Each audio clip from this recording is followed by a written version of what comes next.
and get a one-up.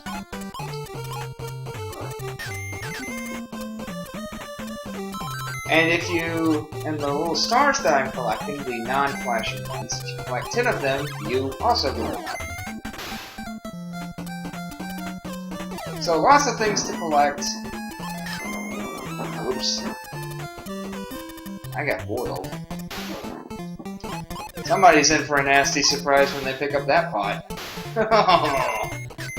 Oh, I apologize. That was mean. Seriously though, I would not want to eat at this diner. Like, seriously, you've got rodents all over the place. You've got chipmunks running around the stovetops, running around the taps. There are mice. There's bears with party poppers. Can you imagine? You were eating in a diner and you saw a little tiny bear with a party popper just stroll by. Hey, like he owns the place. I mean, first of all, that's rude. Second of all, I would be admittedly a little freaked out. You know, where did he get the tiny party popper? Did he go to party popper warehouse? I mean, I don't even know. Okay, now we're getting into these guys I think are actually from one of the episodes of the show. They will appear as whatever character you're playing as. Now, in one-player mode, it's just a neat little distraction, really. But in two-player mode, which is simultaneous, I would point out, you can play as Chip and Dale simultaneous, and it is a lot of fun, I do have to say. Maybe sometime I'll be able to do a two-player game of this. They can actually be a bit confusing whenever that you're playing two players, because you think it's your friend, it's not really your friend. And now we've got snot-looking aliens. What are they even doing here?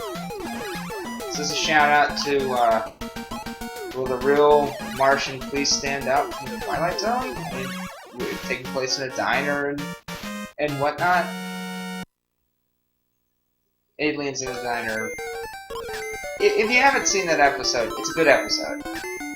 You know, there's a... yeah, well, I don't care. It's a really good episode of the Twilight Zone because there's an alien crash lands on Earth, and a police officer comes and says that it's a shape-shifting alien, I think, and that they took human form, and they ran into the diner earlier, and the mystery is who among the diner patrons is really the Martian, and is there really a Martian? And I'm not gonna spoil the rest of it for you. If you want to watch it, watch it. Twilight Zone, good show, really good show. One of my favorites.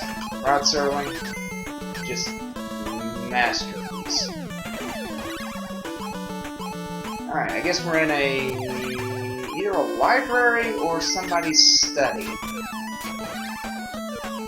If someone's study, they have a lot of books.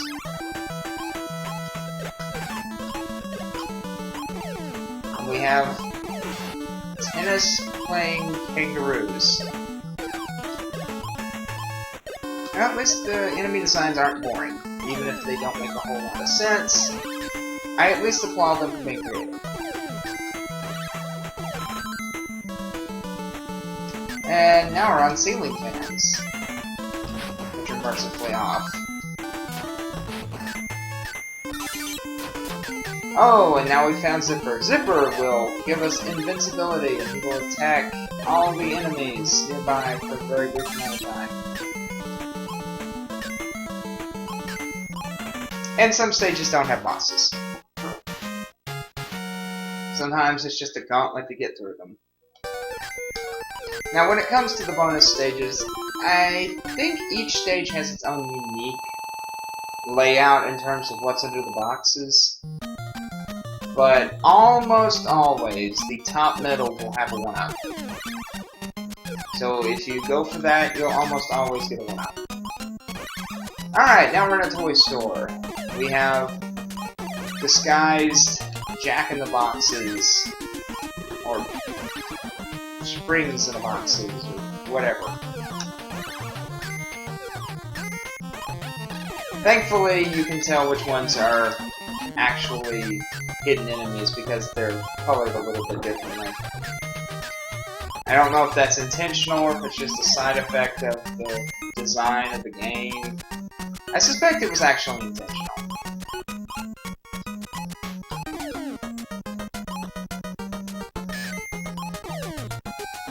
And now we've got Weeble Wobbles. Or Weebles. Or whatever they're supposed to be. And rabbits shaking rugs at us.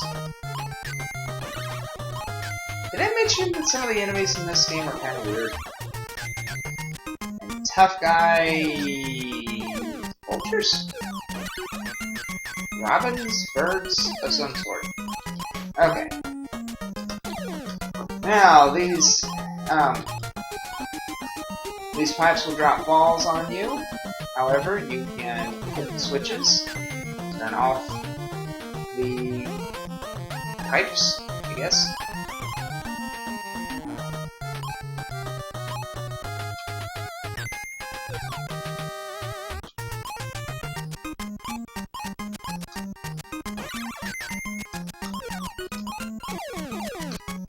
Alright, here we go.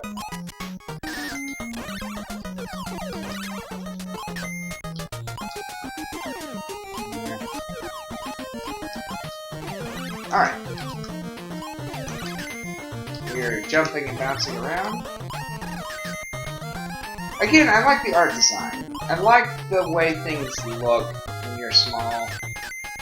When you're, you know, it's a good game design. Good, in terms of visuals. The look and feel of everything being bigger than you.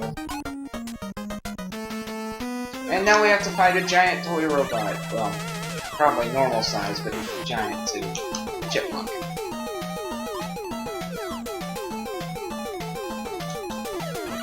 Now, as a side note, I wonder what prompted them to actually decide to make Chip and Dale into, you know, heroes.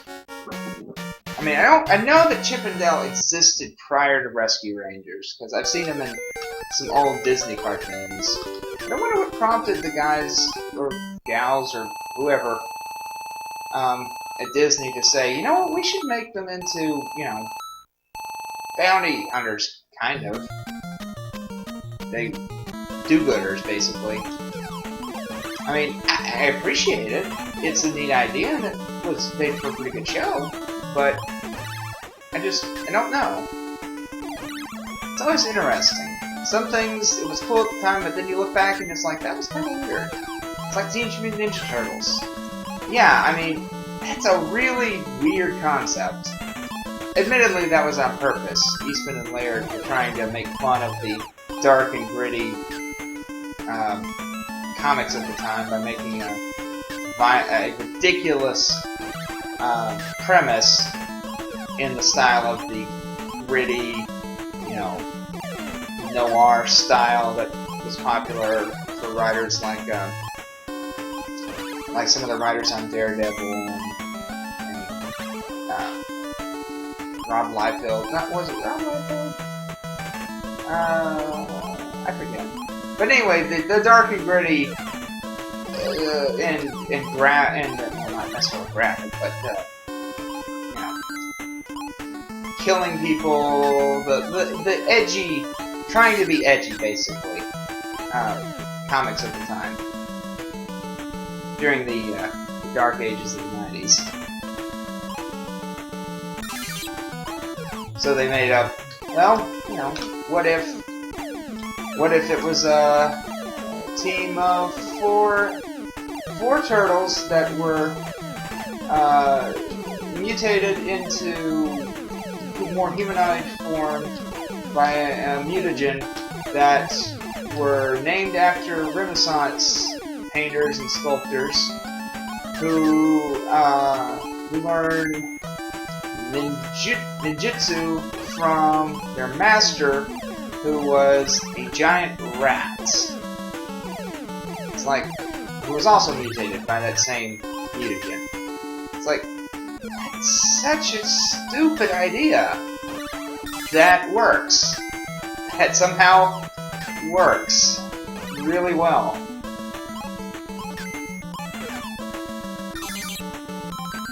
Of course, it did open itself up to lots of parody, but I think that probably Eastman and Laird probably didn't care. They're like, yeah, it was just a crazy idea. It sounded ridiculous, but no.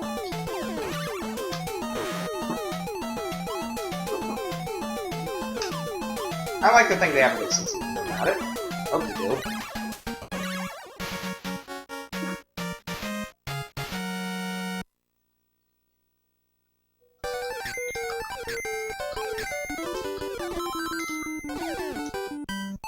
Alright, we're getting there. Zone F.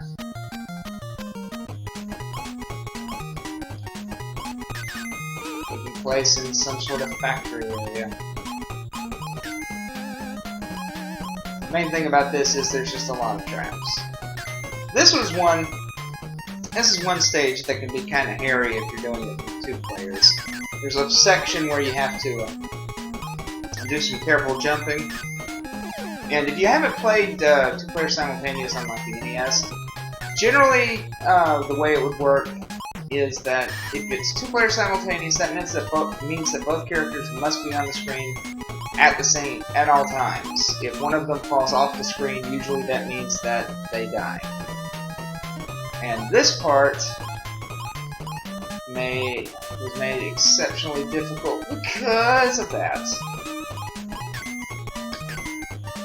Because you could easily get to jumping and wind up leaving your fellow partner behind. No, actually I take that back. That was in Contra. That was more of a Contra thing. Now I think in this one, actually the problem would be you would have someone stuck at the bottom, and the one at the top would be trying to make a jump, but the screen wouldn't scroll, so they'd be stuck, and then they would wind up falling to their doom. Alright, we're at the casino. Kids, you don't need to be in casinos if you're kids. If you're adults, yeah, but honestly, unless you're just doing it just for the fun of, you know, playing a couple of games, it's a bad idea. It's simply due to the laws of probability. They say that, you know, the lottery and games of chance that you play in a casino are basically taxes on people who can't do probability. I mean, it's kind of mean to say that about people, but there's a certain, well, not necessarily the derisive saying, but the fact that, you know, if you think about it in terms of actual probability, you don't generally want to go to a casino and play games if you're trying to make money. Again, if you look at it as I'm going to spend X amount of dollars because I'm going to play a few games, that's fine.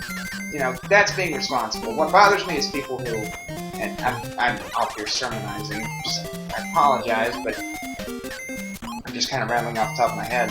You know, people who going into casinos or playing the lottery because they want to strike it rich, it's like, no. If you're doing it for that reason, then you're really doing it wrong, because you're not going to win. Not long term. You're probably not going to win short term, but you're definitely not going to win long term.